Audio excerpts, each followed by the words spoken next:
Hi everybody, this is Kefren, your favorite French Canadian. Today I'm going to show you how to boost your FPS on Deadlock. We're going to start by optimizing Windows and NVIDIA parameter, and after that we will go inside of the game. So now for Windows, we're going to start by writing settings, and we're going to go to the settings of Windows 11. We're going to start by gaming over there. So the first one is game bar. This one I really recommend to deactivate it. It's causing issue, and also you're losing some FPS with it. Except if you have a Ryzen CPU, the 7900X3D or the 7950X3D, they're using the game bar to prioritize your CCD when you're playing video games. So super important to use that if you have those processors. If you have any other processor, just deactivate it. After that, we're going to go to graphic. We're going to change default graphic setting over there. Make sure that your hardware accelerated GPU scheduling is at on. Super important to do that. We're going to go to gaming again, capture, make sure that everything is deactivated like this. So you want to save all your resources. And the last one is game mode. Now game mode honestly is really good. Back then with Windows 10, it was a bit sketchy and a lot of like stuttering issue, but now you really need to using it to make sure that all your resources are prioritizing your video games. Another thing that I recommend, we're going to go to system, is your power. Back then, we were recommending to use the best performance, but now, honestly, just use balance. You will have better boost clock, longer boost clock. I did a couple of benchmark, balance versus best performance, and honestly, I'm getting better result with balance. So super important to do that. Another thing I want to mention is some recommendations. So make sure that your XMP profile is activated if you have it on your BIOS. Super important. Make sure that you download the latest chipset driver for your CPU if you have an AMD or Intel. Also, make sure that you update your BIOS to make sure that you have all the latest update from your CPU or your motherboard provider.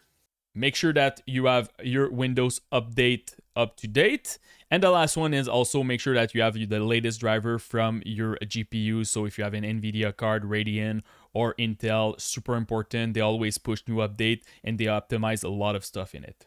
So now let's go to the NVIDIA app. The first thing that I want to recommend, I'm not a huge fan, honestly, of the overlay. So NVIDIA overlay, I really recommend to deactivate this one. Sometimes it's causing issue like stuttering, you're losing some FPS with it. So I really recommend to deactivate it.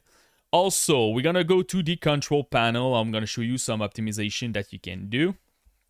So we're gonna go to the manage 3D setting first. So the first thing that you should definitely activate it is your low latency mode. Make sure this one is at on. Another thing that I recommend is your power management mode. This one, pretty much the same thing than the one from Windows.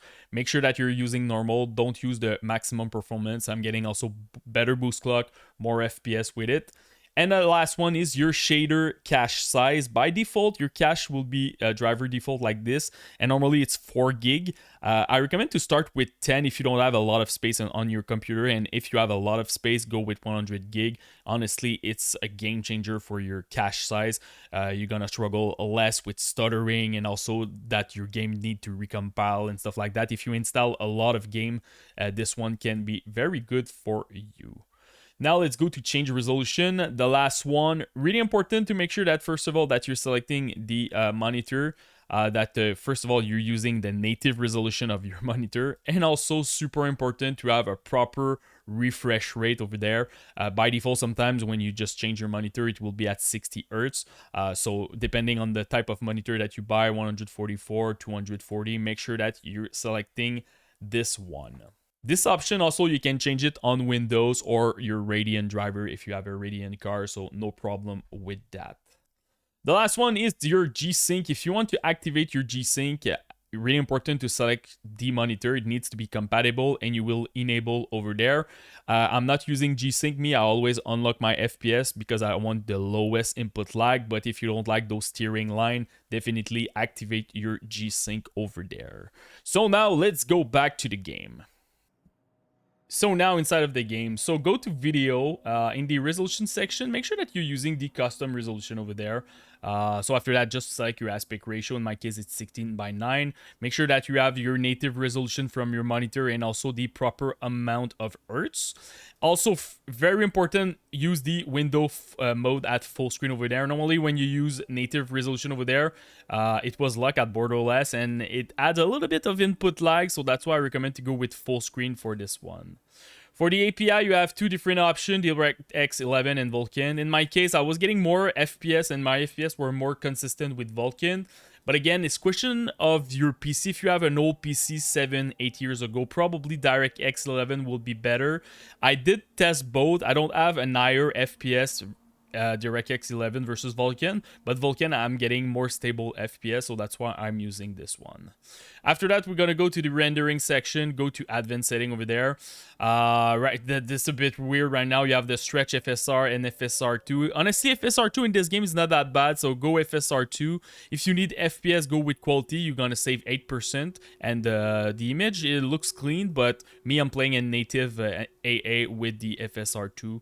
It's okay for now, but for sure they're gonna push the FSR3. You can also use stretch at 100% if you don't want any FSR, pure native image without any anti-aliasing. The aliasing available over there is FXAA, but I was kind of surprised it's not that bad when you're playing native AA FSR2.